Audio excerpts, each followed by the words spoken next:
लेखक कहते हैं कि कमजोरी ही है अपनी, पर सच तो यह है कि जरा सी कठिनाई पड़ते बीसों गर्मी बरसात और वसंत देखने के बाद भी मेरा मन सदा नहीं तो प्राय अनमना सा हो जाता है।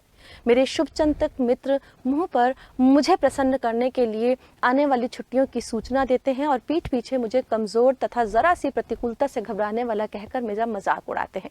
मैं सोचता हूँ, अच्छा अब कभी उन बातों को ना सोचूंगा। ठीक है, जाने दो, सोचने से होता क्या है। पर बरबस मेरी आंखों के सामने शरद की शीत किरणों के समान स्वच्छ शीतल किसी की धुंधली छाया नाच उठती है। यहाँ पर लेखक कह रहा है कि जरा सी कठिनाई आने पर मैं कमजोर हो जाता हूँ, जरा सी कोई बाधा आते ही मैं घबरा जाता हूँ। हालांकि मेरे दोस्त जो मेरे साथ होते हैं वो मेरी इस बात पर मेरा मन बहलाने की कोशिश करते हैं, मुझे किसी न किसी तरीके से हंसाने का प्रयास करते हैं, पर वही दोस्त बाद में पीठ पीछे मेरा मजाक उड़ाते हैं और मुझे ये कहते हैं कि मैं ज़रा सी प्रतिकूलता से घबरा जाता हूँ। और मैं मन ही मन सोचता हूँ कि अब शायद मैं आगे से ऐसा नहीं करूँगा, मैं अपने व्यवहार में परिवर्तन लाऊंगा।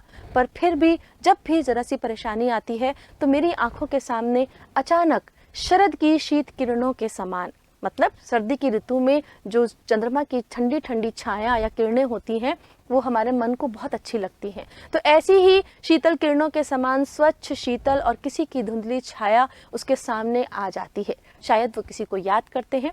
कौन है, आगे पाठ में पढ़ते हैं। मुझे लगता है जैसे क्वार के दिन आ गए हैं। मेरे गांव के चारों ओर पानी ही पानी हिलोरे ले रहा है। दूर के सिवान से बहकर आए हुए मोथा और साई की अधगली घासें, घेऊर और बनप्याज की जड़ें तथा नाना प्रकार की बरसाती घासों के बीज सूरज की गर्मी में खौलते हुए पानी में सड़कर एक विचित्र गंध छोड़ रहे हैं। जब भी वो लेखक परेशान होता है उसे अपने बचपन के दिन याद आ जाते हैं, और उन दिनों में सबसे ज्यादा दिन याद आते हैं बरसात के महीने के दिन। उसने कहा है ना, क्वार के महीने में। वो कह रहा है कि मुझे ऐसा लगता है कि मैं वापस बचपन में पहुंच गया हूँ, जहां पर पानी आते ही बारिश की ऋतु में पानी मेरे गांव में भर जाता है और दूर पीछे से बहता हुआ पानी अपने साथ बहुत सारी जंगली घास और बीज ले आता है। और जब पानी एक जगह आकर रुक जाता है, उस पर सूरज की रोशनी पड़ती है तो उसमें अजीब सी गंध आने लगती है, क्योंकि कीचड़ में से बदबू आती है ना बच्चों। तो वैसी ही बदबू की वो यहाँ पर बात कर रहा है कि अलग अलग तरह की वनस्पति उस पानी में डली हुई होती है, अलग अलग तरह की घास के बीज उसके अंदर होते हैं, तो उनमें से एक अजीब सी गंध निकलने लगती है जब सूरज की रोशनी उस पर पड़ती है। तो रास्तों में कीचड़ सूख गया है और गांव के लड़के किनारों पर जहाग भरे जलाशयों में धमाके से कूद रहे हैं। अपने अपने मौसम की अपनी अपनी बातें होती हैं। कह रहे हैं कि जब वो पानी रुक जाता है तो एक छोटे छोटे तालाब बन जाते हैं गांव में, तो बच्चे उन्हीं तालाबों में कूद कूद करके अपने खेल बना लेते हैं, आनंद करते हैं, और वहां पर एक दोस्ती का पर्याय बन जाता है कि एक दूसरे को उछाल करके उस पानी में फेंक दिया जाए और आनंद लिया जाए। तो बस उन्हीं बचपन को वो यहाँ पर याद कर रहा है और कह रहे हैं लेखक कि हर मौसम की अपनी अपनी बातें होती हैं। आषाढ़ में आम और जामुन न मिले, चिंता नहीं। अगहन में चिवड़ा और गुड़ न मिले, दुख नहीं। चैत के दिनों में लाई के साथ गुड़ की पट्टी न मिले, अफसोस नहीं। पर क्वार के दिनों में इस गंधपूर्ण झाग भरे जल में कूदना न हो तो बड़ा बुरा लगता है। वो कह रहे हैं कि हर मौसम की अपनी खासियत है, हर मौसम के अपने व्यंजन हैं, हर मौसम के अपने फल हैं, लेकिन वो सब ना मिले तो कोई इतने अफसोस की बात नहीं होती। पर क्वार के दिनों में आज भी जब उसे अपने गांव के बारिश के पानी की याद आती है तो वो बेचैन हो जाता है। वो कहता है कि क्वार के दिनों में तो ऐसा ही मौसम मुझे आज भी मिले तो आज भी मैं उसे गंध भरे जहाग भरे पानी में कूदना चाहता हूँ। मैं भीतर हुड़क रहा था, 2-1 दिन ही तो कूद सका था, नहा धोकर बीमार हो गया था। अब उस गंदे पानी में जब वो कूदेंगे बच्चे तो उनको इन्फेक्शन होगा ही ना। तो कह रहा है कि 2 दिन ही कूद सका था मैं उस पानी में और फिर मैं बीमार हो गया। हल्की बीमारी न जाने क्यों मुझे अच्छी लगती है। थोड़ा थोड़ा ज्वर हो, सर में साधारण दर्द और खाने के लिए दिन भर नींबू और साबू मतलब साबूदाना। लेकिन इस बार चीज ऐसी नहीं थी। ज्वर जो चढ़ा तो चढ़ता ही गया, रजाई पर रजाई, और उतरा रात 12 बजे के बाद। वो कह रहे हैं कि हर मौसम में जब मैं इस तरह से जब उन जलाशयों के पानी में कूद कर नहाता था तो मैं हर बार बीमार पड़ जाता था। पर थोड़ी सी बीमारी मुझे अच्छी लगती है कि लोग मेरी सेवा टहल करें, मेरे आगे पीछे घूमें और मेरे शरीर को दबाएं या मेरे सिर को दबाएं। लेकिन वो कह रहा था कि इस बार तो बुखार खूब ज्यादा ही चढ़ गया था, मुझे बहुत ठंड लग रही थी और एक के ऊपर एक रजाई में ओढ़ करके बैठा रहा और मेरा बुखार भी रात के 12 बजे तक जाकर उतरा। दिन में मैं चादर लपेटे सोया था। दादी माँ आई, शायद नहा कर आई थी। उसी झाग वाले जल में पतले दुबले स्नेह सने शरीर पर सफेद किनारहीन धोती, सन से सफेद बालों के सिरों पर सद्य टपके हुए जल की शीतलता, आते ही उन्होंने सर पेट छुए, आंचल की गांठ खोल किसी अदृश्य शक्तिधारी के चबूतरे की मिट्टी मुंह में डाली, माथे पर लगाई। दिन रात चारपाई के पास बैठी रहती, कभी पंखा झलती, कभी जलते हुए हाथ पैर कपड़े से सहलाती, सर पर दालचीनी का लेप करती और 20 बार छू छू कर ज्वर का अनुमान करती। हांडी में पानी आया कि नहीं, उसे पीपल की छाल से छौंका कि नहीं, खिचड़ी में मूंग की दाल एकदम मिल तो गई है, कोई बीमार के घर में सीधे बाहर से आकर तो नहीं चला गया, आदि लाखों प्रश्न पूछ पूछ कर घर वालों को परेशान कर देती थी। अब यहाँ पर वो अपनी दादी की चर्चा कर रहा है बच्चों, कि उसकी एक दादी थी, जब वो बीमार पड़ गया तो उसकी दादी ने उसकी सेवा टहल किस तरीके से की कि बार बार उसे आकर छू करके देखती थी, उसका माथा और उसका पेट देखती थी कि बुखार ज्यादा तेज तो नहीं है, फिर किसी साधु महाराज से लाई हुई भभूत उसके मुंह में डालती और तरह तरह के प्रयत्न करती, ये जानने की कोशिश करती कि बाहर से कोई व्यक्ति तो सीधे उससे आकर के नहीं मिला, कहीं उससे इन्फेक्शन और न बढ़ जाए। तो ये सारी बातें वो अपनी दादी की यहाँ पर आज याद कर रहा है। दादी माँ को गवई गांव की 50 किस्मों के दवाओं के नाम याद थे।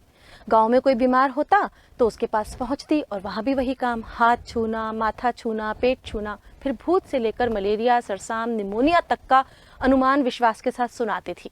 महामारी और विषूचिका के दिनों में रोज सवेरे उठकर स्नान के बाद लवंग, गुड़ मिश्रित जलधार, गुग्गल और धूप सफाई कोई उनसे सीख ले। दवा में देर होती, मिश्र या शहद खत्म हो जाता, चादर या गिलाफ बदले नहीं जाते तो वो जैसे पागल हो जाती। बुखार तो मुझे अब भी आता है, नौकर पानी दे जाता है। मेरा महाराज अपने मन से पकाकर खिचड़ी या साबू डॉक्टर साहब आकर नाड़ी देख जाते हैं और कुनैन मिक्सचर की शीशी की तिताई के डर से बुखार भाग जाता है। पर न जाने क्यों ऐसे बुखार को बुलाने का जी नहीं होता। यहाँ पर वो अपनी दादी को याद करके बहुत दुखी हो रहा है। वो कह रहा है कि दादी, मेरे साथ ही नहीं बल्कि गांव में भी कोई बीमार होता तो वहां भी उसका ऐसा ही हालचाल लेने पहुंच जाती थी। तरह तरह की दवाइयों के नाम उन्हें याद होते थे और वो सारी दवाइयां वो उन्हें गिनवा करके आती थी जिनके घर में कोई मरीज बीमार होता था। बीमार को दवाई देने के साथ साथ उसकी साफ सफाई का भी बहुत ध्यान रखती थी। और कहीं महामारी फैल गई, जैसे विषूचिका यहाँ पर बताया, तो बच्चों विषूचिका मतलब है हैजा हो जाना। हैजा हो जाने पर वो खुद अपनी सफाई का भी बहुत ध्यान रखती थी। सुबह नहाना, लौंग आदि इन सब चीजों का काढ़ा बना करके पीना, धूप, गुग्गल और न जाने क्या क्या। बच्चों आज भी हमें ये बात सिखाई जाती है ना कि जब हम बीमार हो जाते हैं तो खासकर हमें अपने कमरे की साफ सफाई का ध्यान रखना होता है। खासकर हमें ये ध्यान देना होता है कि बाहर से आकर के कोई हमें सीधा मिलने ना आ जाए।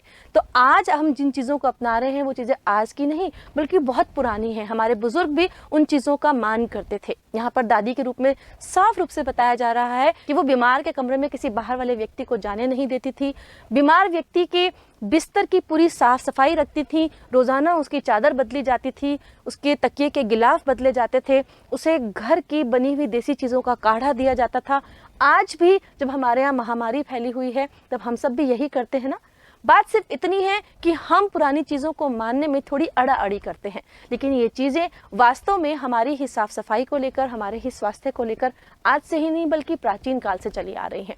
वो कह रहे हैं कि आज भी मैं बीमार तो होता हूँ पर आज केवल मेरे नौकर चाकर मुझे गर्म पानी दे जाते हैं, या मेरा महाराज आकर मुझे खिचड़ी और साबूदाना बना के दे जाता है, और या फिर डॉक्टर आता है और मुझे कुनैन के मिक्सचर की दवाई दे जाता है जिसे पीने के डर से ही मेरा बुखार अपने आप उतर जाता है। पर वास्तव में मेरी दादी नहीं आती। यहाँ पर जो लेखक है वो बहुत दिल से अपनी दादी को याद कर रहा है और परेशान हो रहा है। किशन भैया की शादी ठीक हुई। दादी माँ के उत्साह का और आनंद का क्या कहना। दिन भर गायब रहती, सारा घर जैसे उन्होंने सिर पर उठा लिया हो। पड़ोसिनें आती, बहुत बुलाने पर दादी माँ आती। बहन बुरा ना मानना, कार परोजन का घर ठहरा, एक काम अपने हाथ से ना करूं तो होने वाला नहीं है। जानने को तो यूं सभी जानते थे कि दादी माँ कुछ नहीं करती, पर किसी काम में उनकी अनुपस्थिति वस्तुतः विलंब का कारण बन जाती थी। उन्हीं दिनों की बात है, एक दिन दोपहर को मैं घर लौटा। बाहरी निकसार में दादी माँ किसी पर बिगड़ रही थी। देखा पास के कोने में दुबकी रामी की चाची खड़ी है। सोना होगा धन्नो, रुपए मैच सूद के आज दे दे, तेरी आंख में शर्म तो है नहीं। मांगने के समय कैसी आई थी, पैरों पर नाक रगड़ती फिरी, किसी ने एक पाई ना दी। अब लगी है आजकल करने, फसल में दे दूंगी, फसल में दे दूंगी। अब क्या तेरी खातिर दूसरी फसल कटेगी। अब यहाँ पर लेखक अपनी दादी के दूसरे ही रूप को यहाँ पर बताना चाह रहा है कि एक बार उसकी जब भाई की शादी थी तो उस शादी में उसकी दादी ने बहुत रौनक जमाई थी। बेशक वो किसी काम को करती थी या नहीं करती थी, पर उसकी अनुपस्थिति सबको खलती थी। यहाँ पर एक और घटना का उल्लेख किया है कि रामी की चाची ने कभी उसकी दादी से पैसे उधार लिए होंगे और समय पर पैसे न दे पाने के कारण आज रामी की चाची को बहुत डांट पड़ रही है दादी माँ से। दूंगी मालकिन। रामी की चाची रोती हुई दोनों हाथों से आंचल पकड़े दादी माँ के पैरों में झुकी। बिटिया की शादी है, आप दया न करेंगी तो उस बेचारी का निस्तार कैसे होगा। हट हट, अभी नहा के आ रही हूँ। दादी माँ पीछे हटी। मतलब इस बात से स्पष्ट झलकता है कि दादी माँ जो है वो अपने आप को छूने भी नहीं देती थी। उन्हें लगता था कि कहीं बाहर के कीटाणु उनके शरीर पर ना आ जाएं। उनके इस नए स्वरूप के बारे में लेखक यहाँ पर लिख रहा है। जाने दो दादी, मैंने इस अप्रिय प्रसंग को हटाने की गरज से कहा, बेचारी गरीब है, दे देगी कभी। चल चल, चला है समझाने। दादी माँ ने उसे इस तरह से जवाब दिया। मैं चुपके से आंगन में चला गया। कई दिन बीत गए, मैं इस प्रसंग को एकदम भूल सा गया था। एक दिन रास्ते में रामी की चाची मिली। वह दादी को दूधो नहाओ पूतो फलों का आशीर्वाद दे रही थी। मैंने पूछा, क्या बात है, क्या बात है धन्नो चाची? तो उसने विहल होकर कहा, उरिन हो गई बेटा, भगवान भला करे हमारी मालकिन का।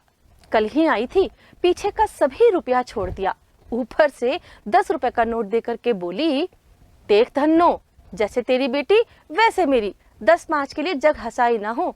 देवता है बेटा, देवता। यानी कि यहाँ पर दादी के एक अलग रूप को ही देखने को मिला कि सबके सामने दादी अपना रुपया नहीं छोड़ सकती थी भी, ताकि कोई ये ना समझे कि इससे उधार लेकर के इसे चुकाए हैं ना। लेकिन अकेले में जाकर के उसकी दादी ने रामी की चाची की ना तो केवल मदद की बल्कि उसका जो पिछला कर्जा था वो भी उतार दिया। हृदय से भी बहुत विनम्र थी उसकी दादी। बस खाली ऊपर का दिखावा था कि वो गुस्सा होती थी, दूसरों पर अपना रौब जमाने के उद्देश्य से उनके आवाज में थोड़ा सा तीखापन आ जाता था। तो यहाँ पर जब वो धन्नो चाची से मिला तो उसे अपनी दादी का एक नया ही रूप देखने को मिला। उस रोज तो बहुत डांट रही थी। मैंने पूछा, अरे वह तो बड़े लोगों का काम है बाबू, रुपया देकर डांटे भी ना तो क्या लाभ। मैं मन ही मन इस तर्क पर हंसता हुआ आगे बढ़ गया। किशन के विवाह के दिनों की बात है। विवाह के 4-5 रोज पहले से ही औरतें रात रात भर गीत गाती हैं। विवाह की रात को अभिनय भी होता है।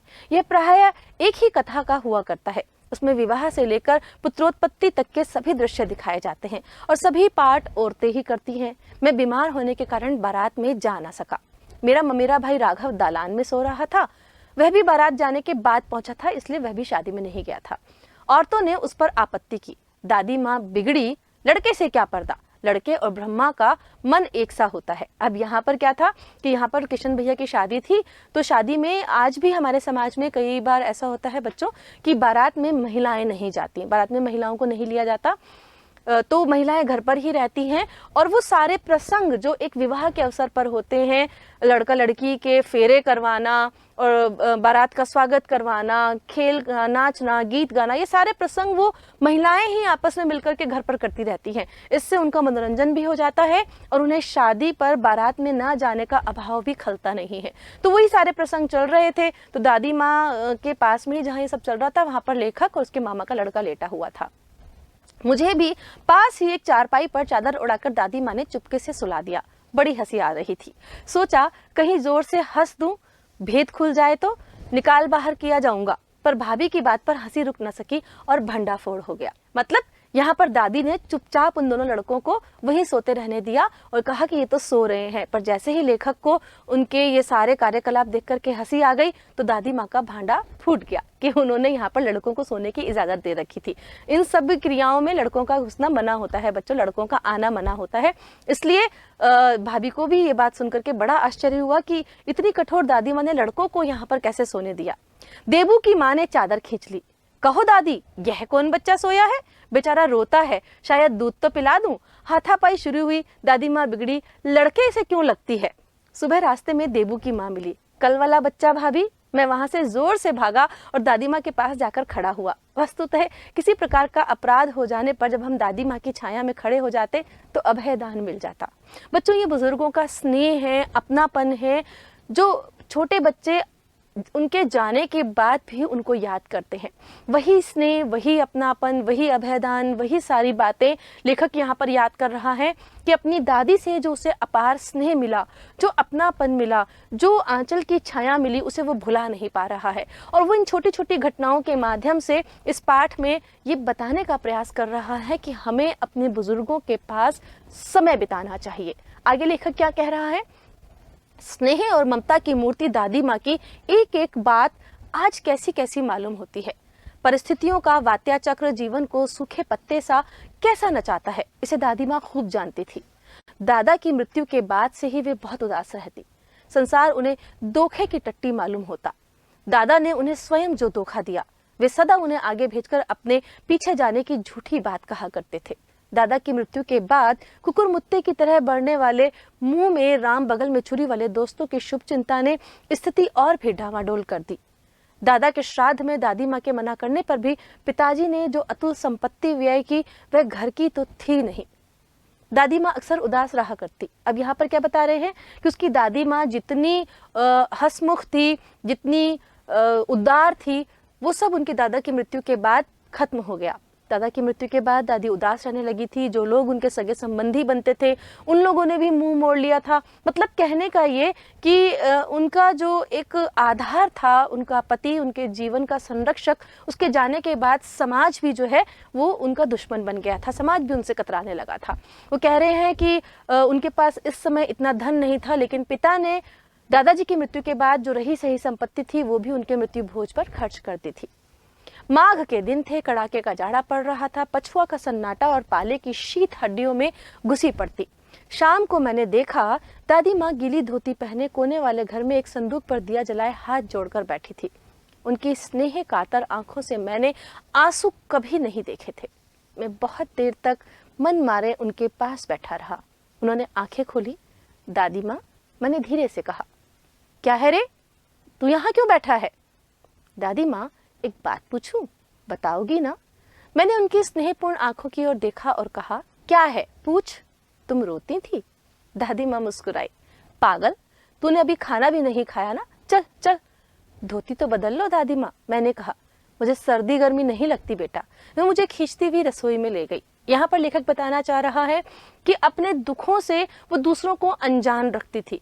उनका कर्तव्य सिर्फ यही तक था कि वे दूसरों की परेशानियों को सुने, उन्हें दूर करे, सदा हंसती खिलखिलाती रहे, पर जब खुद पर परेशानी आए तो चुप करके उस गम को सह जाए। सुबह मैंने देखा चारपाई पर बैठे पिताजी और किशन भैया मन मारे कुछ सोच रहे हैं। दूसरा चारा ही क्या है। बाबू बोले, रुपया कोई देता नहीं, कितने के तो अभी पिछले भी बाकी हैं। वे रोने रोने से हो गए। रोता क्यों है रे? दादी माँ ने उसका माथा सहलाते हुए कहा, मैं तो अभी हूं ही। उन्होंने संदूक खोलकर एक चमकती सी चीज निकाली। तेरे दादा ने यह कंगन मुझे इसी दिन के लिए पहनाया था। उनका गला भराया। मैंने इसे पहना नहीं, इसे सहेज कर रखती आई हूँ। यह उनके वंश की निशानी है। उन्होंने आंसू पोंछकर कहा, पुराने लोग आगा पीछा सब सोच लेते थे बेटा। सचमुच मुझे दादी माँ शाप भ्रष्ट देवी सी लगी। अब यहाँ पर दादी माँ उस बक्से के आगे बैठकर क्यों रो रही थी? क्योंकि उनके बच्चों पर जो है आर्थिक विपन्नता की एक कठिनाई आ गई थी। उनके घर में पैसा खत्म हो गया था, शायद उन्हें कर्जा देना था। उसके लेखक के पिताजी जो हैं और बड़े भैया जो हैं वो परेशान से थे। तो अपने पति की अंतिम निशानी को रात को दादी माँ निहार रही थी, ये सोच करके कि कल ये जो निशानी है वो मेरे पास से चली जाएगी। बच्चों, पहले के जो बुजुर्ग लोग होते थे वो अपने जो उनके हितैषी होते थे उनके द्वारा दी गई वस्तुओं को अपने जान से भी ज्यादा प्यार करते थे और उनको सहेज कर रखते थे। आज हमारे लिए उपहारों का मूल्य इतना ज्यादा नहीं है, पर पहले जमाने में छोटी से छोटी चीज भी अगर कोई उपहार देता था तो वो अपनी जान से भी ज्यादा सहेज कर रखी जाती थी। वो उनकी याद दिलाती थी, वो भावनाएं उनके साथ जुड़ी हुई होती थी। पर आज शायद हमारी भावनाएं मृत प्राय हो गई हैं। हम उन चीजों से इतना स्नेह नहीं रखते, हम उन चीजों को उतना महत्व नहीं देते। लेकिन दादी माँ के लिए उन कंगनों का महत्व बहुत अधिक था। लेकिन अपने बच्चों की परिस्थिति भी उनसे नहीं देखी जा रही थी, इसलिए अपने पति के द्वारा दिए गए वो कंगन जो उन्होंने कभी पहने ही नहीं थे, केवल उनकी अमूल्य भेंट समझकर उन्होंने संभाल कर रखे हुए थे, वो अपने बच्चों को निकाल करके दे दिए। तो यहाँ पर लेखक कह रहा है कि शायद मेरी दादी माँ जो है वो शाप भ्रष्ट देवी थी। धुंधली छाया में विलीन हो गई। मैंने देखा दिन काफी चढ़ आया। पास के लंबे खजूर के पेड़ से उड़कर एक कौवा अपनी घिनौनी काली पांखें फैलाकर मेरी खिड़की पर बैठ गया। हाथ में अब भी किशन भैया का पत्र कांप रहा है। काली चींटियों सी कतारें धूमिल हो रही हैं। आंखों पर विश्वास नहीं होता। मन बार बार अपने से ही पूछ बैठता है, क्या सचमुच दादी माँ नहीं रही? यहाँ पर लेखक जो है उसे अपनी दादी माँ के निधन का समाचार मिला है और वो इस समाचार को पाकर के ही बहुत भाव विह्वल हो रहा है और वो सारी घटनाएं जो उन्होंने इस पाठ में हमारे सामने रखी हैं वो उनकी यादें हैं जो उस पत्र को पढ़ करके एक तीव्र घटनाओं की तरह उनके मस्तिष्क में कौंध रही हैं। एक फिल्म की तरह वो सारी घटनाएं उन्हें याद आ रही हैं और उन्हें विश्वास नहीं हो पा रहा कि क्या वास्तव में देवी समान उनकी दादी माँ अब नहीं रही।